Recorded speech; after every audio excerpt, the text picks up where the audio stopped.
So as I was saying, this is going to be a talk about Central India. I am actually, like Anjali said, sitting right outside Kanha National Park at what is our research station when we come here to this particular spot in Central India. And this is about Bag Chal. So like Bag Chal, if, from Hindi, if you just go to English, is like the walk of the tiger or the style of walking of the tiger. And we thought that was a great campaign name for what is now in its public engagement part of a long and very collaborative effort for tiger connectivity in Central India. And as you can see already, that a ton of collaboration includes a very beautiful artwork, which we'll get to. And these are panels from that artwork and elements from that artwork to show the complexity of life for a tiger or for a human in Central India. I'm going to say thank you right away because this was so collaborative and it was born out of a need of a group. We were the early days in the network for conserving Central India. It was the third time the network was meeting, and really everyone was super worried about how tigers will be able to navigate from one park to the other. Critical for tiger populations in India, critical for tiger populations in the world, because they're loosely aligned across meta populations. So you need them to have sources to feed different populations across the parks. And the parks, if they're refuges, tigers need to get through all of these different hurdles to get from one side to the other. So an extremely key piece of keeping tigers extant in the world. And so with that, I would like to thank the collaborators who did the study with us. That was led by the Network for Conserving Central India, which I'm going to make it into the acronym for NCCI. I want to thank the artists who worked with us thereafter, once it was clear that we needed to do more with the study, and the collaborators who are multiple, very talented communications professionals who helped translate this in the most usable ways for multiple audiences. So with that, thank you everyone for joining us, and thank you everyone for coming to this talk. I'm just going to get through to the next slide. Let's see if this works. So the Network for Conserving Central India sits in this space, which is how do we make sure people and nature are thriving in Central India? And that's just sort of like the anchor to the lens I'll take through this talk. The other thing to remember is Central India is very, very important for tigers. As you can see here, 1 in every 5 wild tiger lives in Central India. And most of the tiger population globally is in India. So it doubles up that importance. And also, one of the things to see and remember here is this is a very human dominated space. So these are tiny islands of wilderness or protected areas that are linked by non-protected forest cover and sometimes agriculture in the middle, more urbanizing parts. And really, all of these sanctuaries and tigers and national parks are interlinked with these corridors. But I really want to make a stab for how human dominated Central India is. Central India, to say is human dominated, is taking it super lightly. 81% of India's Adivasis, or like the scheduled tribes in India, recognized for their indigenous ways of life and their lands, live in this particular region. And if you take Central India's forest cover map and you look at Central India's mineral ore map, it's identical. It overlaps. So there is a huge problem in how these particular areas could develop, but at the expense of perhaps both the people, but definitely the forests. And it's within this space that are multiple districts, which are sort of administrative blocks within states. And you'll see this more in the maps coming ahead. So the administration of a lot of these are places that have not seen development as much as other parts of India. So there is a great need for more livelihoods, additional incomes, pulling people out of poverty, making sure they're not displaced over and over again. And all of this where the world's tigers stronghold is. That's apart from like the really rich culture of these places, one that we don't spend enough attention to. Ones the cultures and the subcultures within this space have really led to the retaining of these spaces and the safe movement of tigers till now. It's something we really have to pay attention to if we're going to try and do this for the future and keep these connections in perpetuity. The biggest stakeholder in the room, apart from the forest department, are the people who've lived in these lands and managed these forests prior to them becoming formal protected areas. And finally, all of these people, largely agrarian, living between these parks and through the thin connections between them, owe their water security to the headwaters that are within these corridors. So if the headwaters in the corridors are completely dammed or ruined because of mining or other kinds of negative development for water security, millions of people in this space fall under water insecurity. So there's multiple layers of complications in central India for tiger conservation if you really want to take a complex lens. And that's the other thing that the Network for Conserving Central India, NCCI, really leans into. We're not shy about the complexity because we really feel like leaning into the complexity is where some real progress and long-term solutions can be found collectively. And so these are the people who first got together at the third symposium of the NCCI. And at that point, everyone was really worried about how infrastructure was coming into these corridors and how much we knew and how much we didn't know. And I would like to say that Jay, who's the first sort of thumbnail here in this set of people, both of us co-authored the consensus study I'm going to talk to you about. So definitely big ups to Jay for doing the heavy lift on tiger movement modeling. And a lot of the other researchers here had that data. But as you'll see, someone needed to put it all together to get consensus across science, across all the researchers. And that was the main idea back then, to get consensus amongst researchers, because it was so hard for managers to figure out what corridors for central India were for tigers. It was so hard, and perhaps it was used in terms of speaking to the different pressures that applied for forest diversions in forests for development, especially linear infrastructure, to say whose map should we use? Should it be the group that is from the government research hub? Should it be the group from NCBS, which is a really well-known group of sort of population genetics work in India? Should it be a bunch of other researchers who put out these maps? And so as the Network for Central India, we really wanted to nix that argument or that debate and say we all will find consensus on where we do agree that there are tiger corridors, and let's start there. So that was the big point at that third meeting of the NCCI. And so this is what that data looks like, right? Different extents, different studies. All the studies are listed on the left-hand side of the screen. And all of those people who we saw on the previous slide are the authors of these studies. And so what we essentially said was, let's take all the data, overlap it, and see what we can make of it in terms of scientific consensus. And necessarily for that, we were sort of left with the most uh, smallest spatially data set so that everything could overlap. And you'll see that even with that, this is not a small region to try and do this over. And so it was really exciting that everyone got together. It was really exciting that researchers were willing to share data with each other, were willing to go in this direction where there could have been so many discussions about what method was good, what method was bad, what method was erroneous, why was it erroneous. And it took a huge amount of trust and faith as a collaborative to move in this direction. And I'm so very glad that we did. So as you can see, this is the circuitscape map. And what this is essentially suggesting is that each of these green polygons is a node, so electrical current coming out of there. And how would it go across the landscape to another node? And so essentially, you'll see that each study, when you look at that, looks remarkably different.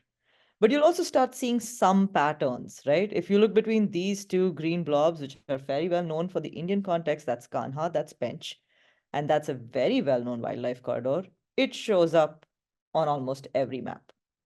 And so there are some points of consensus.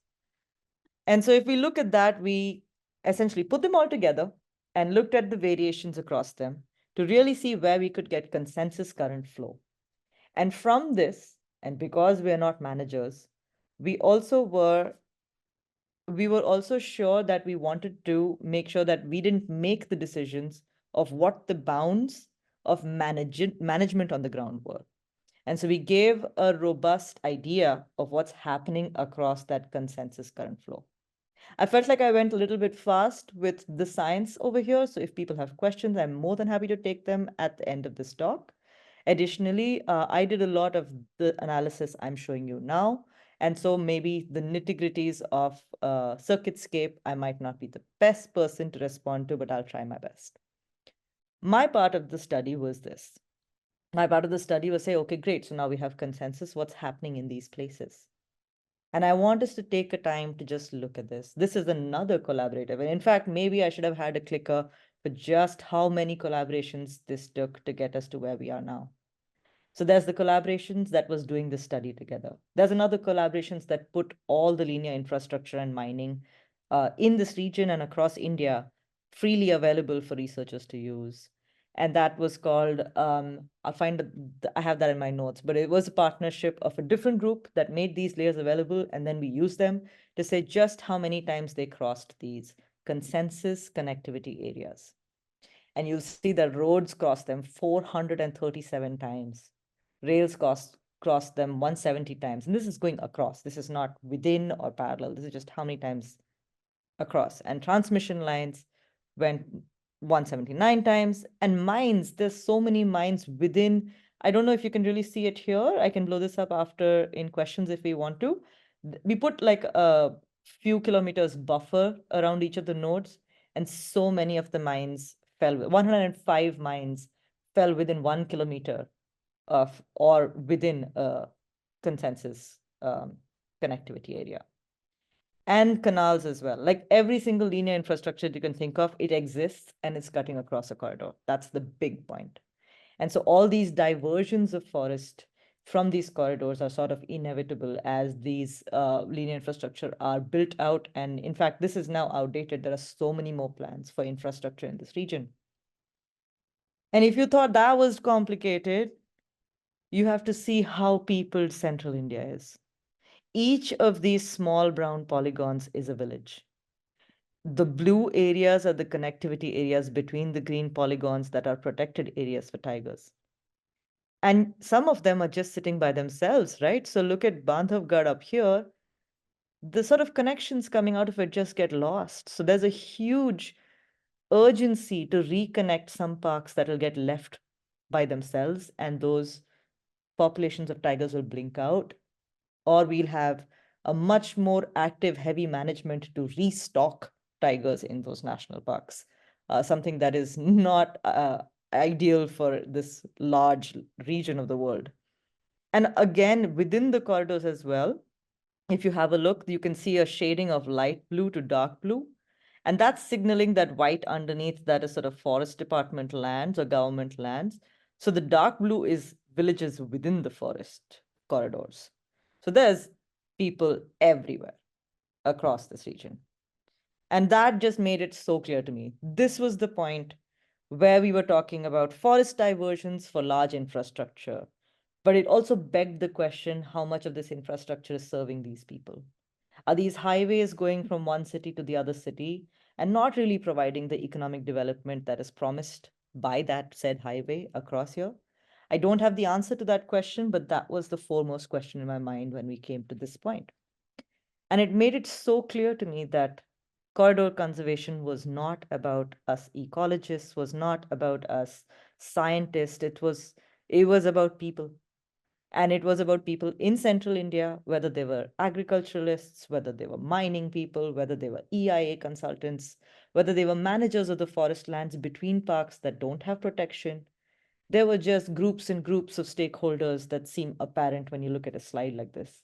And I was like, we need to go bigger, we need to go meet people. And I'm sure every single person we worked with at that point thought exactly the same thing. And so we did. We decided that we were going to take this consensus study, which had enjoyed a spot of press, but also take it to stakeholders and create an actual science communications public engagement campaign so that we can get to the ground and really get to people and get to the managers and see what was best useful for them to make decisions to allow for safe passage of tigers across this region. And this was sort of, remember I used the elements from this on the first slide. This is Bagjal. This is the entire study sort of put into one beautiful poster. And this is by an artist called Sudarshan Shaw. He's done a lot of work in this realm. And he really got it. There was the paper, there was a group of us, and he got that there was an essential need for tigers to get across central India, but do so mindfully and with people and connect people without conservation coming at the cost of people. This is now available on the website, and if anyone wants to look at the high res version of it, they can get it. One of the reasons we made this was different target audiences. One, we really wanted a beautiful product to tell the story. And there are multiple pieces to the SciComm's sort of DIY kit we've made, but this is one that really is art. And one of the ideas here was that it was art enough to print and gift to people who were decision makers in corridors. And that is something we will try in the future. We haven't yet done that, but it's prepped and ready to do so. And we really think that this is a really beautiful rendition of all the work that we've been talking about so far. We also made an infographic. And one of the things that I'm really happy about is that the infographic has all the different key points, but we went further. So our study stopped with the impact. And then we spoke to more collaborators. So, like, my collaboration clicker goes off again. Another set of NGOs who've been working on mitigation and how do you retrofit these linear infrastructure to make them more wildlife friendly. We spoke to them a lot, and they became collaborators on this campaign for public engagement. And so our infographic doesn't just have information that is pertinent from the study, but goes beyond and talks about what do you do now that you know where these consensus connectivity areas are. Do you have to collect data on movement already before more linear infrastructure comes, or you try to retrofit? What kind of structures already exist in engineering parlance that could be used? And how do you monitor them? Because it's so important to know whether wildlife will use them, how will they use them, are they safe at all? Are they creating the passage we thought they would? And then sort of bringing home this idea that the science isn't static, the development isn't static, and therefore the planning and retrofitting and managing safe passage for animals across these corridors without conservation coming at the cost of local livelihoods in such a human-dominated space will necessarily have to be dynamic. It will mean that people have to be connected on the ground. It'll mean that when something shifts in the irrigation plans, wildlifers know that, the forest departments know that, and there are local committees that talk about planning their own spaces. We also did a lot, and sort of I'm going to flip back to that previous slide for a second. The other really important thing we did here was we made these available across the 3 languages that are spoken in the region. So Central India, as the bounds of our study had it, has Madhya Pradesh, which is a central India state. It has parts of Chhattisgarh, which is slightly towards the east, and parts of Maharashtra, which are sort of southern west. And so Marathi, Hindi, and English really mean that this infographic can be used on WhatsApp, on other messaging or emails, or be sent really easily across different stakeholders. And I think that was super important for us to make it accessible to more people. And another thing that we did was, now that we had this framework, we had that beautiful poster, we had the infographic, we really wanted to get down to the nitty-gritties of within spaces that can be managed, because these are region-wide. And at this point is when we decided to extend that collaboration even further and work with local groups. And I'll get to it in a bit. There's the Coalition for Wildlife Corridors, but there's also the Forest Department. And this is a part of Maharashtra, so southwest of the entire map. And in the entire map, you can see sort of like this area in the inset. And we co-created this info card for just the region that they would be decision makers for, or they are the managers for with them. So this information now is co-owned by the managers of this space. It is more likely to be used. It is more likely to be useful. And again, it's in the 3 different languages that work for this region. And with that, I sort of want to really bring it home and sort of talk about one piece which I thought was really beautiful. Because on WhatsApp and on YouTube and all the different media that we're using, short videos really work well.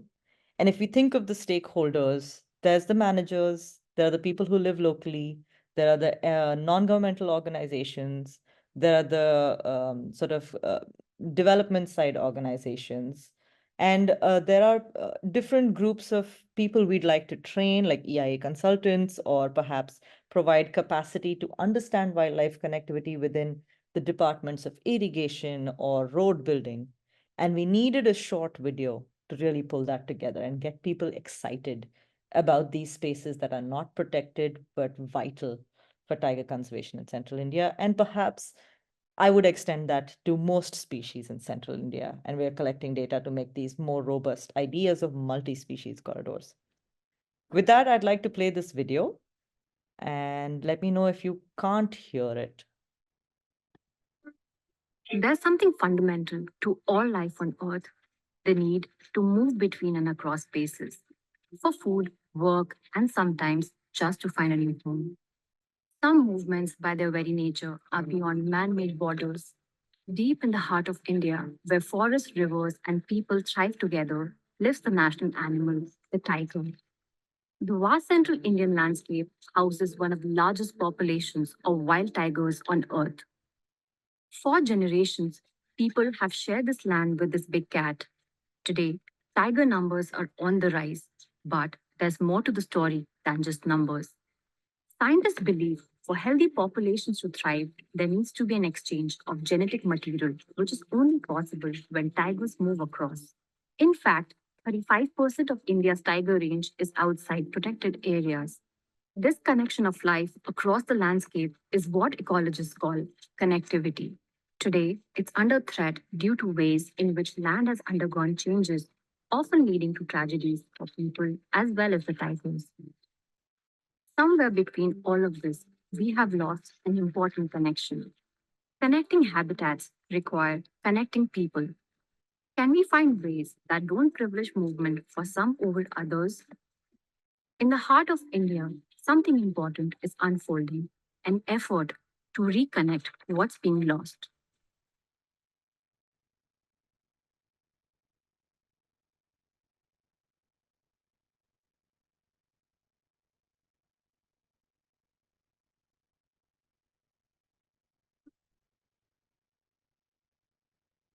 Thank you. That was the video. We also have that in Hindi as well, because it's very useful for anyone who has it to send it to someone who might be interested in connectivity conservation in central India, but also who might require that information to then have it open up a series of meetings, a series of planning workshops together. And that leads me to what we're doing with this DIY kit of connectivity in central India that came from that consensus study. And this effort has gone over multiple years, but we see progress every year and we keep moving forward because we know going with everybody and maybe going slower will potentially get us more long-term action in corridors that is needed to make sure there's safe passage between protected areas in central India and the very human-dominated central India that we must not forget. And this effort, the Coalition for Wildlife Corridors, sort of kicked off parallelly through this effort of our connectivity work at the NCCI. NCCI is a partner to the Coalition for Wildlife Corridors. I'm on the steering committee of this Coalition for Wildlife Corridors. And the Coalition for Wildlife Corridors has multiple partners, including WWF India, Feral, CWS, a lot of NGOs that work on these topics across India. So not geographic focused. And the idea here was that to do write shops to get really detailed corridor information, to make corridor profiles that are very detailed so that anyone can use that information like a tome of information. And I really think of Bagchal as the complementary process tool to that. So we took Bagchal and the corridor profiles to workshops, first with the forest department, who are the managers on the ground of these lands between protected areas, and then to an extended workshop with other line departments, with NHAI, which is the National Highway Association for India, Authority for India, and also irrigation and agriculture. And these are more place-based, and so they're more restricted geographically within central India. But the idea is that each of these workshops culminates with a greater understanding of the dynamics within corridor management to make sure that adaptive management is something that is being considered across these regions, and also to make sure that stakeholders have all the information they need.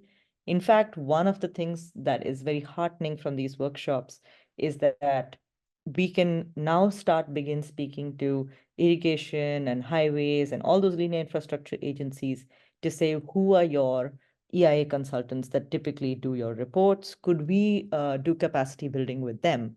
Could we make sure they have this information? So we are slowly but surely making headway in that direction. And like I said, it's a hugely collaborative work, which I have really enjoyed over the last 6 years on this. And I think I wouldn't say we're at the beginning. We have done a ton of work to get into the middle of this, but we are nowhere close to the end.